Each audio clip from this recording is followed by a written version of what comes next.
Thank you so very much for being back. If you just joined us, it's still Enterprise Weekend, reaching you from Enterprise Television. Let's get to our main conversation for today.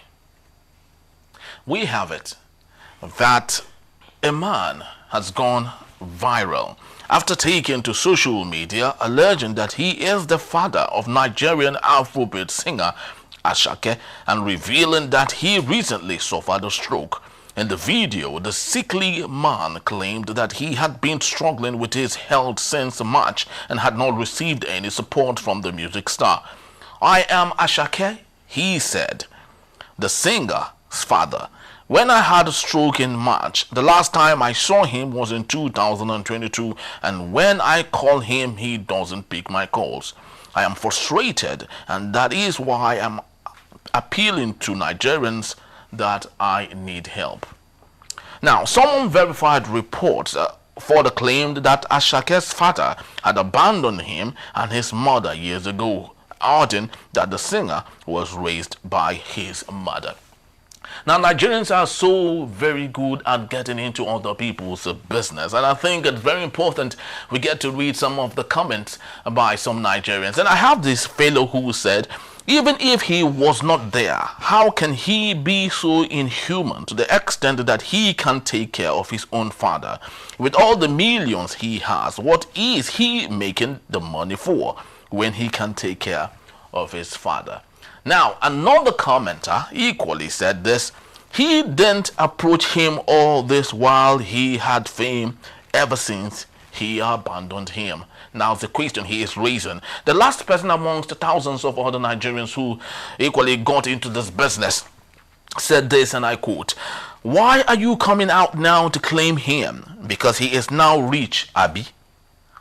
Deadbeats should remain in the land of the dead. Stop trying to guilt trip the young man. You are only paying for your crimes against him."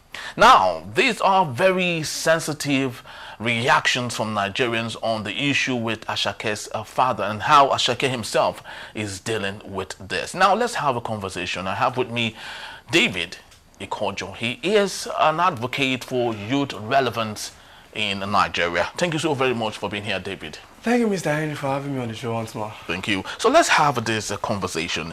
You are a strong advocate of youth relevance, and Asake himself is a youth, is in this very difficult situation. Now, I'd love you to speak to me on this particular matter. Do you think Asake has approached the case of his father better? We are not in a very difficult situation. By what I've heard so far, the alleged father of Asake, not alleged father, he is the father. We now are sure that he's father. He is the father. So if he is the dad of Asake, right? There's a story where we know that he abandoned the little child when he was just a baby with his mom and left. So if Asake per se is giving him any stipends, because Asake came out and said, okay, he's giving him this little just, you know, for upkeep and all those stuff. If he is doing that, I'm saying he's doing enough. He's doing enough? Yes, for someone who left him to beat the dust, he's doing enough. But is that enough reasons for someone to leave his father? Yes, it's honest. Well, which reason did he have to leave his son in the first place? Now, let's we need to get that too. Yes, exactly. So let's speak about reasons why young people leave the persons they have impregnated. And it is very common, David. You can understand why. Now, lots of these people, lots of these people are very young adults. Most of them in their 20s. They're not yet ready. They just want to experiment to see how it feels. Every single young boy wants to go out to date a young girl. Now, in the process, it is not in their intention. You and I know that it's not in their intention for this young girl to get pregnant, but mistakes happen and the young girl gets pregnant. Now, it is very common for young people to say it's not their business because they don't even have the finance to take care of that. So that could be the reason. So don't you think Asake should at least understand the reason and say, let me help my father? With Asake, me, I'm not understanding the reason. You see, the thing is, you know the process. Yes, the process to make this baby that sweet. You know the repercussion of what is going to happen in this process if proper measures are not taken to prevent these things. Now, let's say measures were taken to prevent, and during the process, what is the normal word? Condom burst. Yes. And let's say she got pregnant. There's the abortion, and there's a saying that 80% of women, once they get pregnant, they start having this, I want to keep this baby, I want to keep this baby. Yeah. Maybe he said they should do away with the child. Yes. But she disagreed. Which lots of young people do. Yeah, I know. Yeah.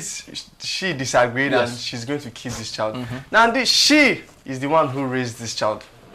That's all I've heard in this story so far. And he has come out of nowhere to lay claim for a child that he left to die a long time ago. Now, to my understanding, Asake is giving him a little stipend here and there.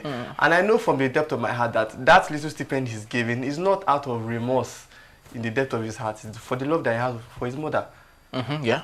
Because if, let's say, I have a dad who, when I was conceived at the little zygote stage, said I should be done away with. Yes. Even when I was born, he left me there. I grew up.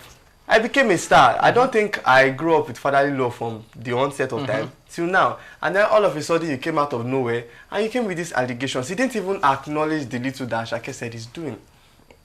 So why should Asake do more? Really? Yes. But it's very important that there's something you mentioned before. If you are going into this activity and you, by mistake, a child is conceived, the next best thing to do is not to run away. Is to find a way to make home for the child. Really? For young people who are still living with their parents. Exactly. You see, it's a different ball game. No, it's not a different ball game. It's a different ball game. Because you are, people. David, you are educated, right? You're all from school. You've been able to graduate. You understand what life is, right? There are lots of young people in secondary school, still in the SS1, SS2, SS3, or some who have finished secondary school are still trying to, find their feet here and there. But of course, they're still sexually active and they participate in what adults do. Repercussions would come. At that point, do you expect them to take responsibility? Yes. Is it that easy? I expect you to take responsibility. At that age, 18, 19, 20? Yes, I expect you to You're still trying to feed yourself, begging for pocket money here and there? I expect you to take responsibility. Wow. Wow. If you are not going to take responsibility, I expect you speak to one or two of your relatives, which is also taking responsibility. Please, this is my child. Hold this child for me. Give me the next 1, 2 David, it's not as easy as you think. No matter how harsh a father and a mother can be to their child for impregnating a baby, once you bring the baby to them, this is your grandchild. They will accept their grandchild. Not in every culture. Not in every culture. Yes, not in every culture. Not in every culture. That means we need to sit down and reamend. Yeah, because we have classical cases. Genevieve Nnaji had her child when she was 18 or thereabout. She was rejected by the family because stating that a woman from the culture she comes from is not supposed to have a child outside of marriage. So it was more like a shame to the family. So she was abandoned. Thanks be to God that she was able to blossom. And today, she's trying to get herself together, even if the consequences of that is still affecting her.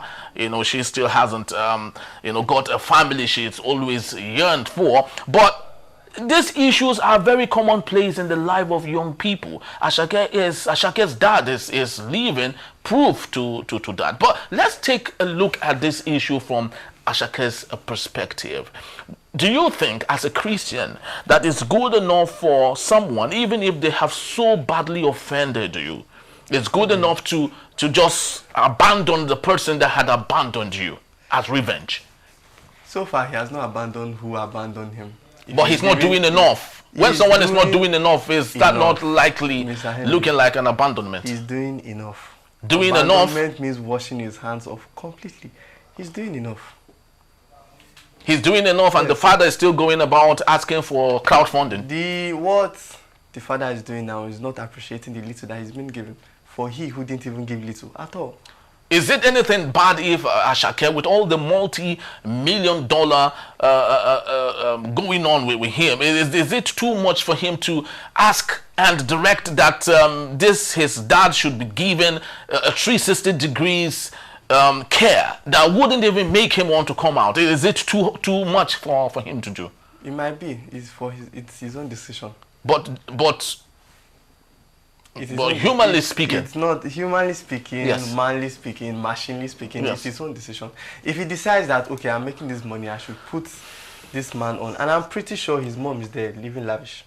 Of course, if he decides that, okay, to addition to my mom, and to this, I don't know, there's no back. Maybe the man has another wife elsewhere. Yeah, it's possible. I mean, the wife has other children elsewhere. So Asake is only adding to what his own children that he raised up are doing for him. So maybe because he is the multi-millionaire here now, he's supposed to do a little bit more. But that's to his own decision, like I said. Yes, all right, but speak to me on this thing.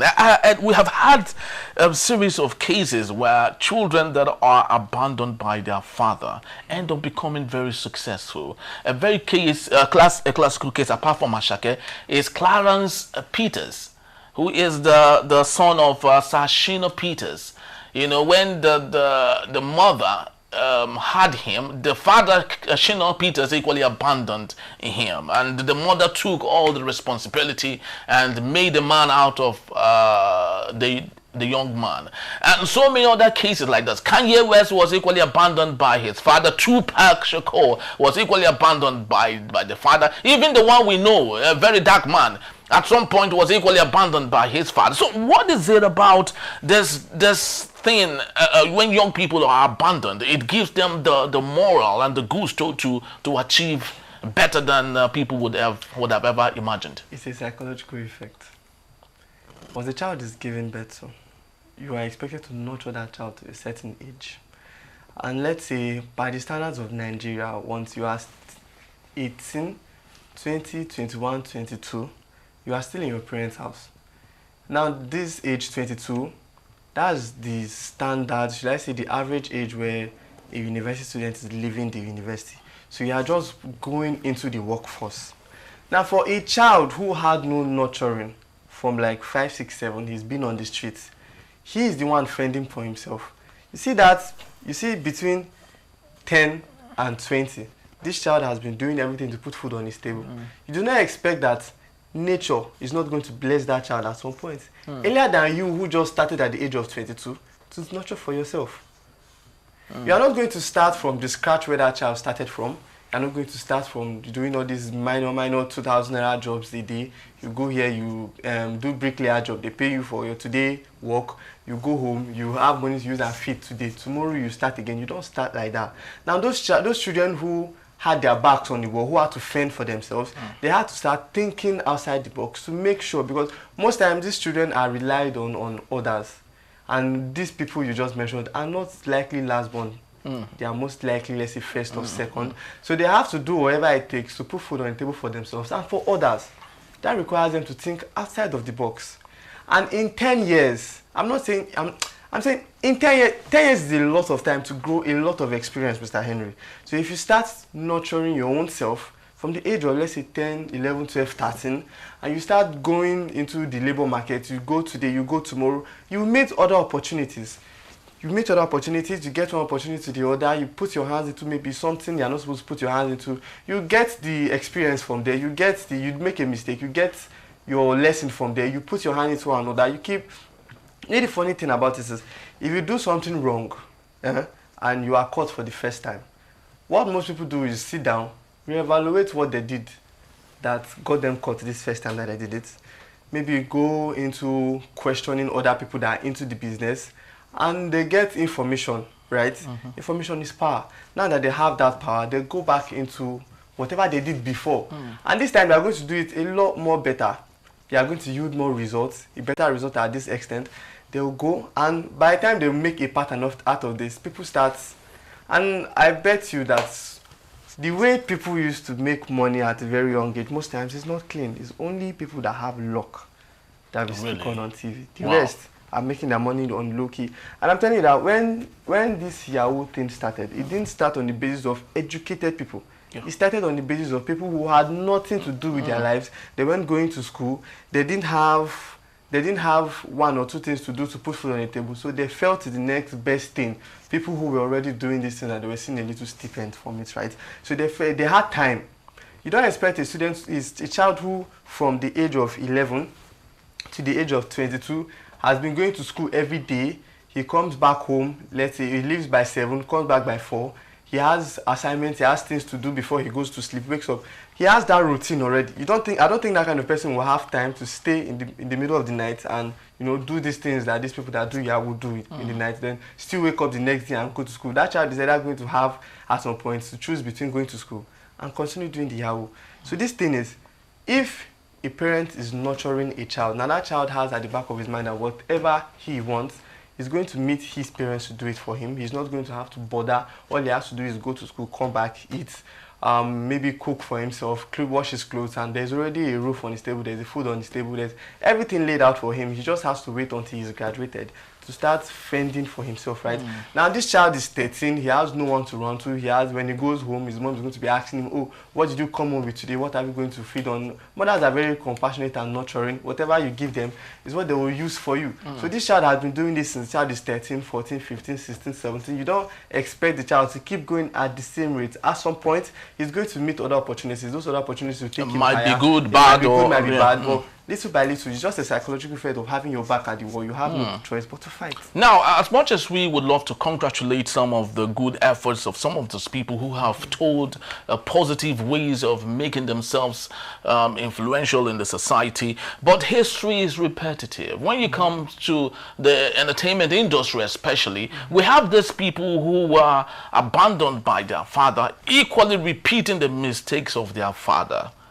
We have stories like that. Nick Cannon, you know Nick Cannon. He has about 12 children or 11 children, all right? Bob Marley has about 13 children, right? And so many other. Buju Banton has about 23 that he doesn't even know where they are. He doesn't even know the names of his children. So even if the father is around, he is like absent, like that of Asake.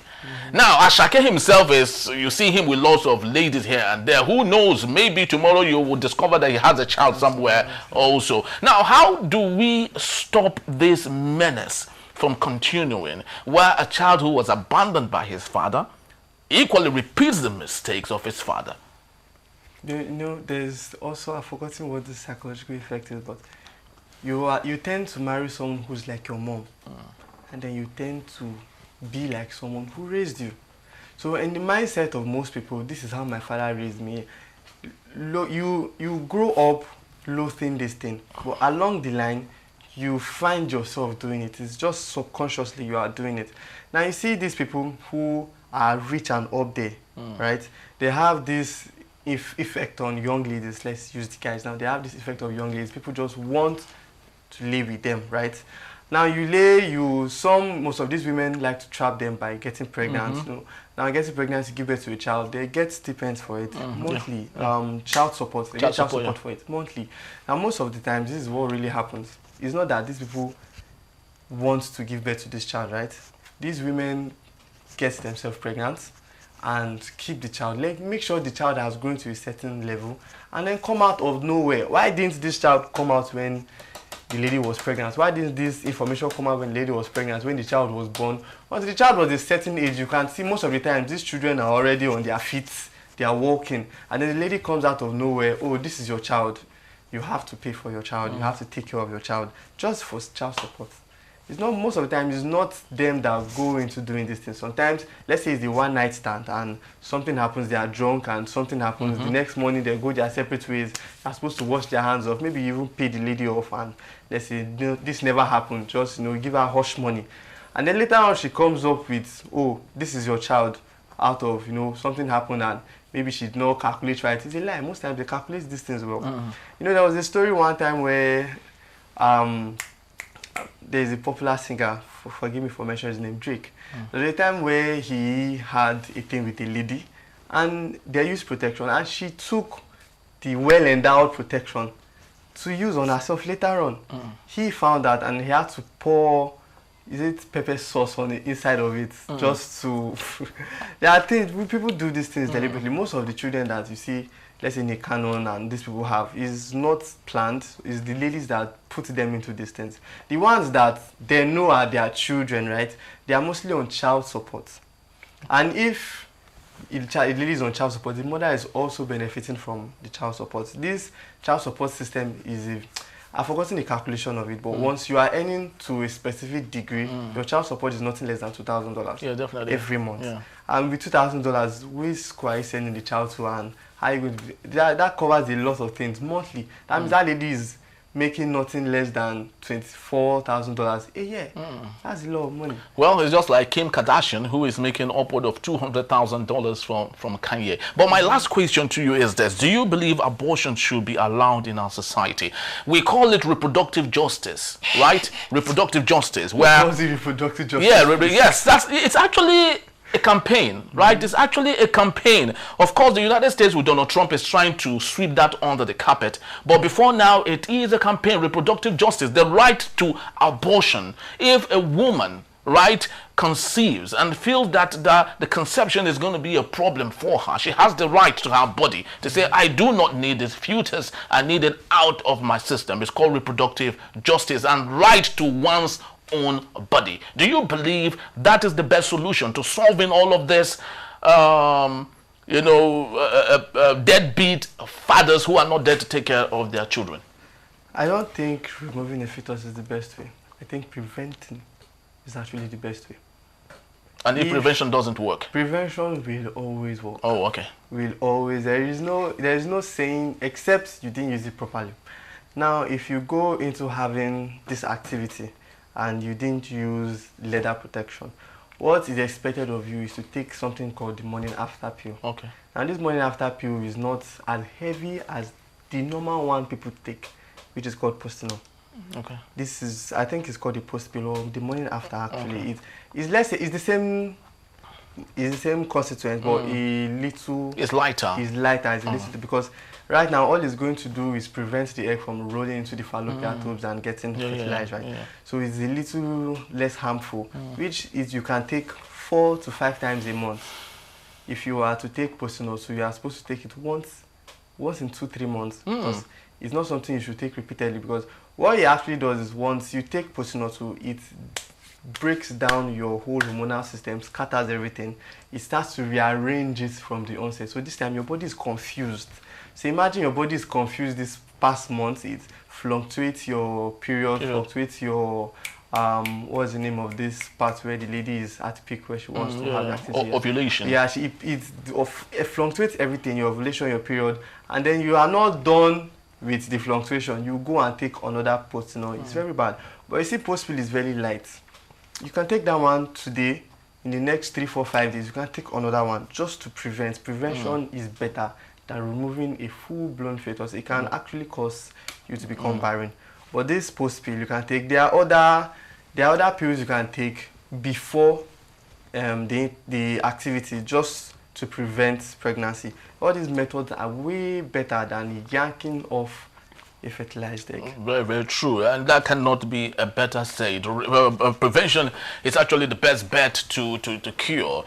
And for a woman to conceive, it's a process. It's not instant. It takes time. So you need to plan it. You need to know that this would come, and you equally need to plan it. But let's assume you do not plan it, and it eventually happens, and the child comes on, and possibly the child becomes like Asake and becomes a multi-millionaire. I'd love to go back to the parable of the prodigal son, but this time I'd love to revert it to the parable of the prodigal father. So if the father fails, I'd love to ask and request that the son should be magnanimous enough to accept their father back as a prodigal father, because of course blood is thicker than water. Yes, of course, that is what it is. Don't you think so, David? Blood is thicker than water. Yes, blood is thicker. Father, no. Thank you so much.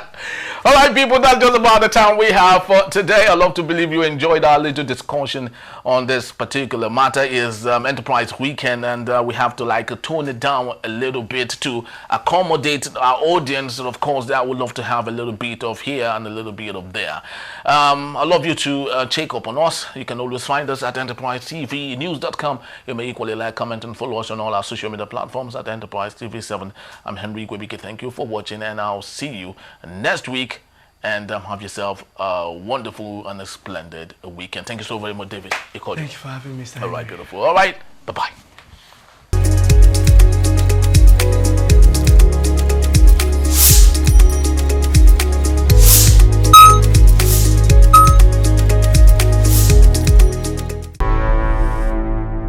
Enterprise TV, a tradition of truth.